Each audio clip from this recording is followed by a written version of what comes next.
Baik, sekarang kita lanjutkan. Nah, dulu kita sudah belajar tentang isim dhamir. Isim dhamir. Nah, baik. Ada dua isim dhamir itu, ada dhamir munfasil. Nomor satu, dhamir munfasil adalah kata ganti orang yang terpisah. Kemudian nomor dua ada dhamir muttasil, kata ganti orang yang tersambung dan biasanya digunakan untuk menunjukkan kepemilikan. Sekarang kita fokus ke nomor satu dulu ya. Nah, nomor satu ada dhamir munfasil. Ada banyak, ada 14 ya. Anak-anak cukup perhatikan tulisan yang berwarna merah. Nah, karena kita akan telah mempelajarinya, membuat kalimat menggunakan dhamir munfasil yang orangnya belum berjumlah satu ya.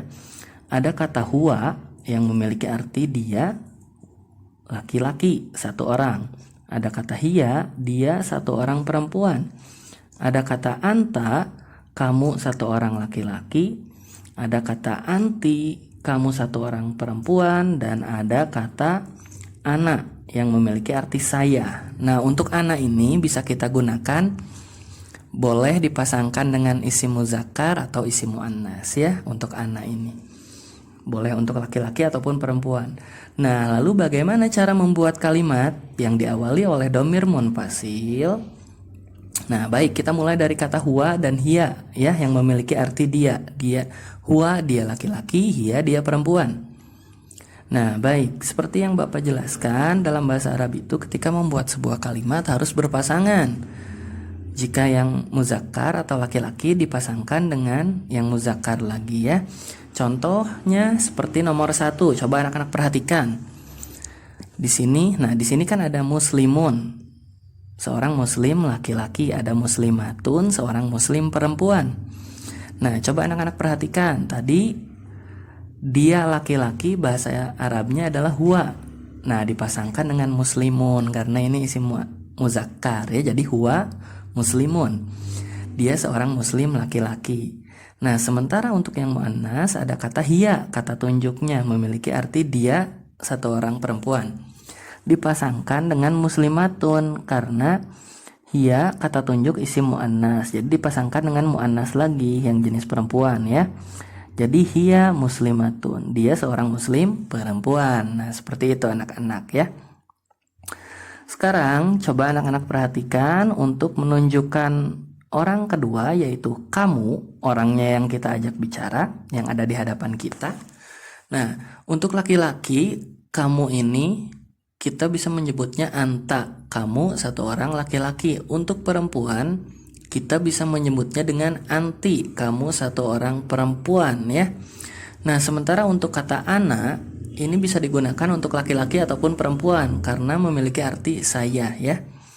Nah, baik. Sekarang coba anak-anak perhatikan kalimat berikut ini. Nah, kita ke kata ganti orang kedua, ada anta dan anti. Anta artinya kamu satu orang laki-laki, anti artinya kamu satu orang perempuan. Nah, dikarenakan anta ini berjenis laki-laki, jadi kata selanjutnya pun harus berpasangan dengan jenis laki-laki. Anta muslimun, kamu seorang muslim laki-laki. Nah, sementara yang anti dipasangkan dengan isim yang perempuan. Anti muslimatun, kamu seorang muslim perempuan. Kenapa di sini jadi perempuan muslimnya? Karena di sini ada huruf ta marbutoh, anti muslimatun, dan kata tunjuknya pun sama untuk yang perempuan ya. Nah, baik, itu untuk anta dan anti. Sementara untuk kata ana ini bisa digunakan untuk laki-laki ataupun perempuan. Contoh nomor satu, ana muslimun, saya seorang muslim laki-laki. Untuk nomor dua, ana muslimatun, saya seorang muslim perempuan. Nah, jadi kalau ini tergantung siapa yang bicaranya ya. Yang jelas untuk kata ana ini bisa digunakan untuk laki-laki ataupun perempuan. Oke, baik, bisa dipahami ya. Insya Allah ini hanya pengulangan saja.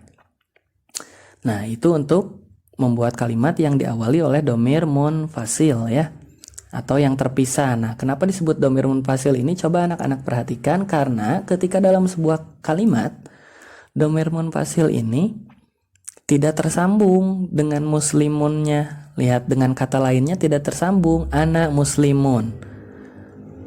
Kemudian anta muslimun. Lihat, selalu terpisah dengan kata yang selanjutnya ya. Dan posisinya ini ada di awal kalimat. Insya Allah bisa dipahami ya. Nah, kemudian selain dhamir munfasil ada juga yang disebut dhamir muttasil.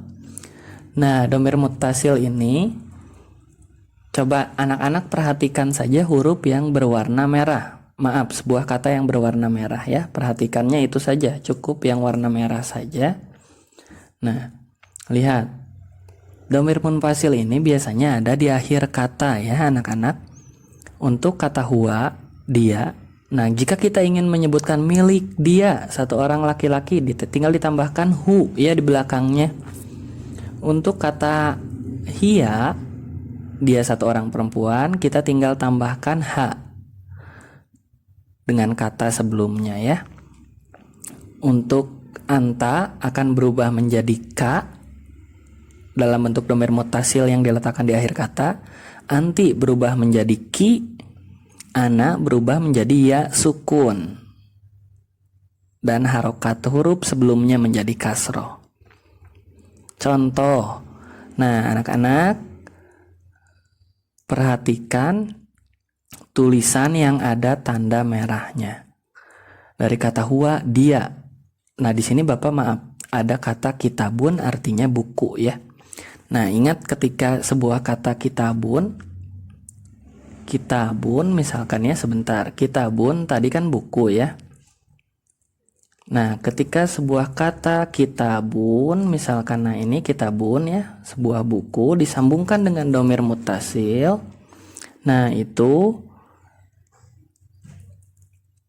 tidak boleh ada alif lam dan tanwinnya menjadi tidak ada ya.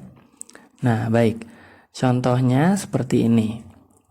Dari kata kitabun tadi, nah disambungkan dengan jika kita ingin membuat kalimat misalkan bukunya. Kitabun kan buku.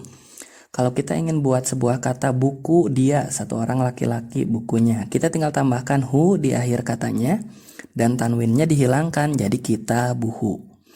Kemudian jika kita ingin bilang bukunya satu orang perempuan, nah kita tinggal tambahkan ha di belakangnya jadi kitabuha. Kemudian untuk bukumu satu orang laki-laki, kita tinggal tambahkan ka di belakang katanya jadi kitabuka. Kemudian bukumu satu orang perempuan, kita tinggal tambahkan ki di akhir katanya kitabuki.